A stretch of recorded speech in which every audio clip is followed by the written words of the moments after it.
नमस्कार, मैं हूं अनुपम। ताजपोशी की तैयारी, मुलाकातों का दौर जारी।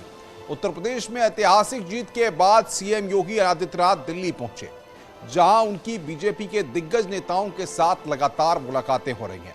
सीएम योगी के 2 दिवसीय दिल्ली दौरे में माना जा रहा है कि शपथ ग्रहण और नए मंत्रिमंडल को लेकर चर्चा हो रही है।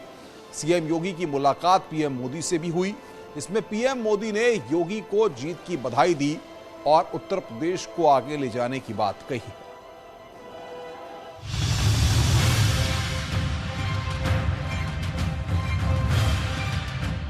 यूपी में प्रचंड जीत के बाद अब ताजपोशी की तैयारियां शुरू हो गई हैं। बीजेपी को बहुमत मिलने के बाद मुख्यमंत्री योगी आदित्यनाथ रविवार को प्रधानमंत्री नरेंद्र मोदी और पार्टी के केंद्रीय नेतृत्व के साथ नए मंत्रिमंडल के गठन पर चर्चा करने के लिए 2 दिवसीय दौरे पर दिल्ली पहुंचे।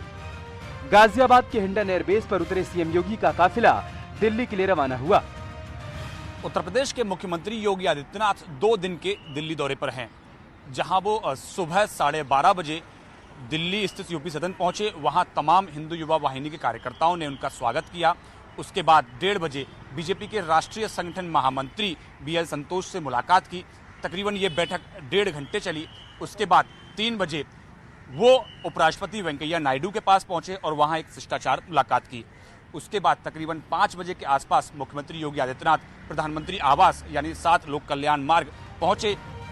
मुलाकातों के दौर में सीएम योगी ने सबसे पहले संगठन के राष्ट्रीय महासचिव बीएल संतोष से मुलाकात की, जहां बीएल संतोष ने उन्हें जीत की बधाई दी। उसके बाद सीएम योगी उपराष्ट्रपति वेंकैया नायडू से मुलाकात करने पहुंचे। फिर यूपी सदन वापस आ गए। शाम को सीएम योगी पीएम मोदी से मिले। पीएम मोदी से मुलाकात का दौर करीब 1.5 घंटे तक चला। आज योगी आदित्यनाथ जी से मुलाकात हुई। उन्हें उत्तर प्रदेश चुनाव में मिली ऐतिहासिक जीत की बधाई दी। बीते 5 वर्षों में उन्होंने जन आकांक्षाओं को पूरा करने के लिए अथक परिश्रम किया है। मुझे पूर्ण विश्वास है कि आने वाले वर्षों में वो राज्य को विकास की ओर और अधिक ऊंचाइयों पर ले जाएंगे। अगर बात करें अन्य मुलाकातों की, तो बीजेपी के राष्ट्रीय अध्यक्ष जेपी नड्डा, उनके साथ साथ गृह मंत्री अमित शाह, रक्षा मंत्री राजनाथ सिंह जैसे तमाम जो बड़े नेता हैं, उनके साथ उनकी बैठकों का दौर लगातार आगे भी जारी रहेगा।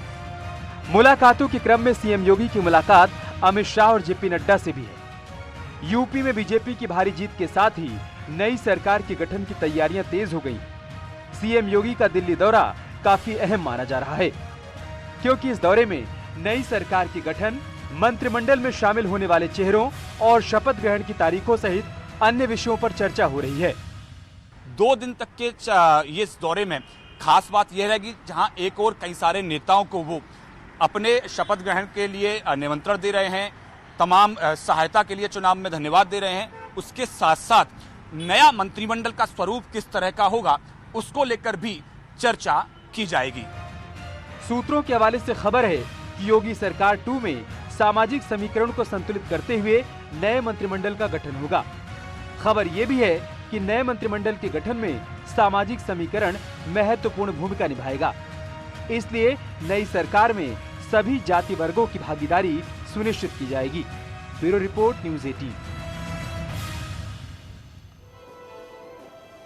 प्रधानमंत्री नरेंद्र मोदी से मुलाकात के बाद सीएम योगी ने ट्वीट किया और प्रधानमंत्री का आभार जताया। विश्व के सर्वाधिक लोकप्रिय राजनेता, आत्मनिर्भर भारत के शिल्पकार, एक भारत श्रेष्ठ भारत के स्वप्न दृष्टा आदरणीय प्रधानमंत्री जी से आज नई दिल्ली में स्नेह दिल भेंट हुई। अपनी व्यस्तम दिनचर्या से समय प्रदान करने और आत्मीय मार्गदर्शन करने हेतु प्रधानमंत्री जी का हृदय तल से आभार।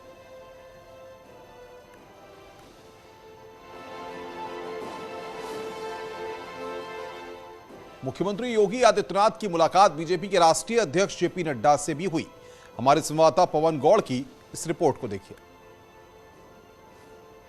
उन्होंने बीजेपी के राष्ट्रीय अध्यक्ष जेपी नड्डा से मुलाकात की और मुलाकात में तमाम जो संगठन के जुड़े हुए मुद्दे हैं उनको लेकर भी चर्चा की।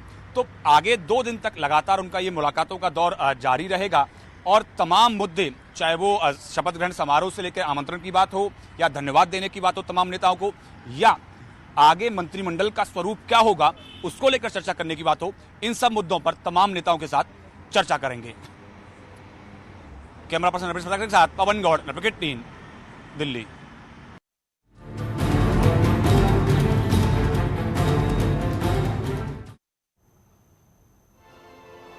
10 मार्च को नतीजे आने के बाद सीएम योगी आदित्यनाथ अपने नए एक्शन प्लान में जुट गए हैं। सूत्रों के हवाले से खबर है कि सीएम योगी ने 2022 में जारी किए गए संकल्प पत्र को लागू करने के लिए कुछ खास अधिकारियों को कार्ययोजना बनाने के भी निर्देश दे दिए हैं।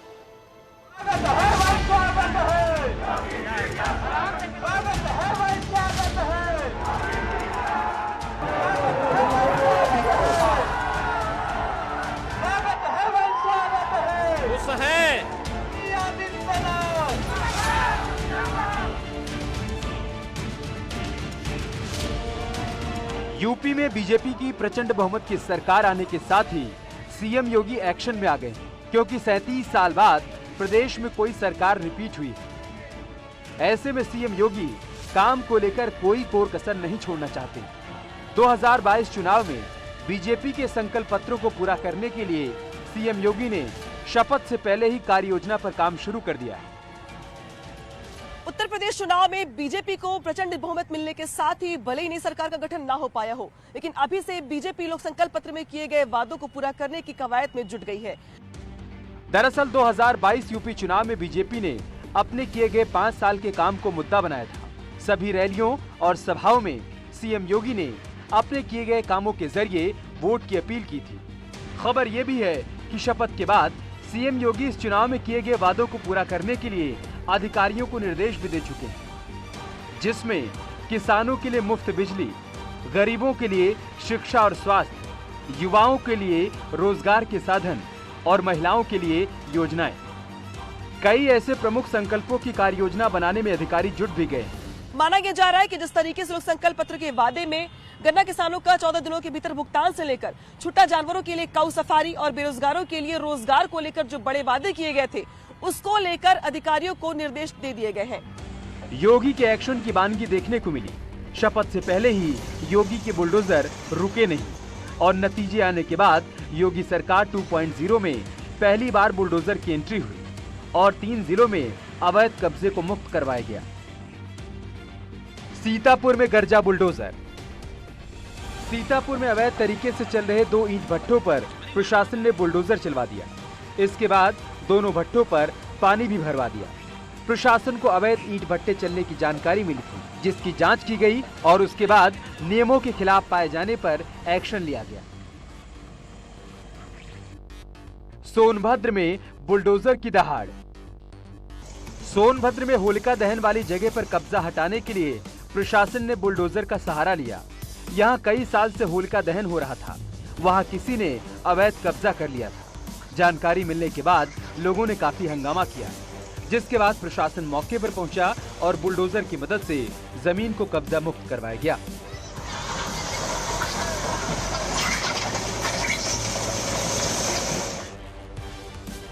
आगरा में अवैध कब्जे पर बुलडोजर। आगरा छावनी में एक निजी स्कूल के अवैध हिस्से पर भी बुलडोजर चला, जहां लोगों की शिकायत पर प्रशासन ने अवैध निर्माण को गिरा दिया।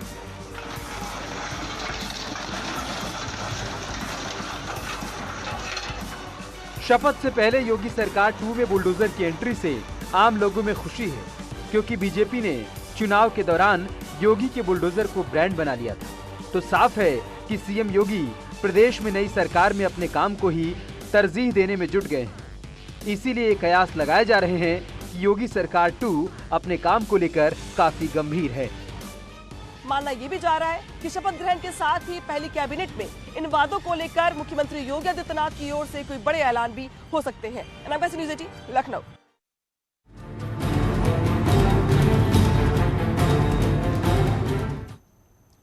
उत्तराखंड में बीजेपी में सीएम पद को लेकर स्थिति अब होली के बाद ही साफ हो सकेगी।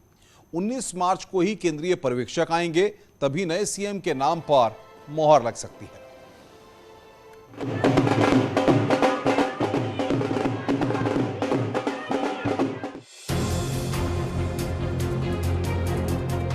10 मार्च को निकले विधानसभा चुनाव परिणाम के बाद बीजेपी में सीएम चेहरे को लेकर सस्पेंस बना हुआ है। सस्पेंस तब और गहरा गया जब बीजेपी के आला नेताओं के दिल्ली पहुंचने का सिलसिला शुरू हुआ। मंत्री सतपाल महाराज और सुबोध उनियाल तो रविवार को भी दिल्ली में मौजूद रहे। इस बीच पार्लियामेंट्री बोर्ड की मीटिंग भी नहीं हो पाई। अब उम्मीद है कि होली के बाद ही बीजेपी पार्लियामेंट्री बोर्ड की मीटिंग होगी। सूत्रों के अनुसार 19 जनवरी को विधानमंडल दल की मीटिंग में नए सीएम का ऐलान होगा और 20 मार्च को शपथ ग्रहण समारोह हो सकता है।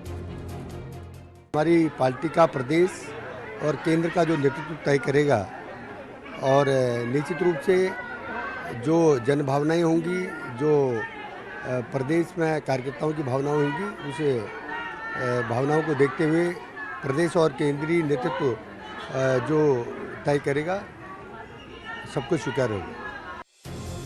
इधर देहरादून में भी नेताओं विधायकों के मुलाकात का दौर जारी है। रविवार को भी पुष्कर धामी से मिलने के लिए विधायकों समर्थकों का सीएम आवास पर तांता लगा रहा और पुष्कर धामी में अपनी आस्था जताई गई। जनता की भावनाओं की कदर होनी चाहिए। आज इतनी प्रचंड जीत जो हुई है, यशस्वी मुख्यमंत्री पुष्कर सिंह धामी जी के नेतृत्व में हुई है, तो जनता भी चाहती है कि धामी जी ही आगे का समय धामी जी को मिलना चाहिए। देखिए, चुनाव हारना और जीतना अलग विषय है। इंदिरा जी भी चुनाव हारी, आपको हमारे लाल कृष्ण आडवाणी जी चुनाव हारे, अटल बिहारी जी चुनाव हारे, तो वो कोई बड़ा विषय नहीं है। लेकिन एक बात मैं कह सकता हूँ कि आज के दिन में ये पहली बार उत्तराखंड में हो रहा है जब पुष्कर सिंह धामी जी के साथ आम जनता की अनप्रेसिडेंटेड सिंपैथी, सद्भावना और उनके साथ लगाव है। पुष्कर धामी के ही चेहरे पर बीजेपी दांव लगाएगी या चुने हुए विधायकों में से ही कोई सीएम बनेगा? इस पर सस्पेंस 19 मार्च को पर्दा हट सकता है। न्यूज़ 18 के लिए देहरादून से सुनील प्रभात की रिपोर्ट।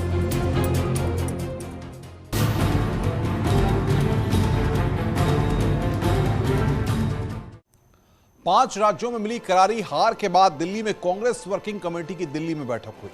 इसमें हार के कारणों की समीक्षा की गई और आगे की रणनीति पर चर्चा हुई। आइए देखते हैं कांग्रेस की बैठक से क्या निकला।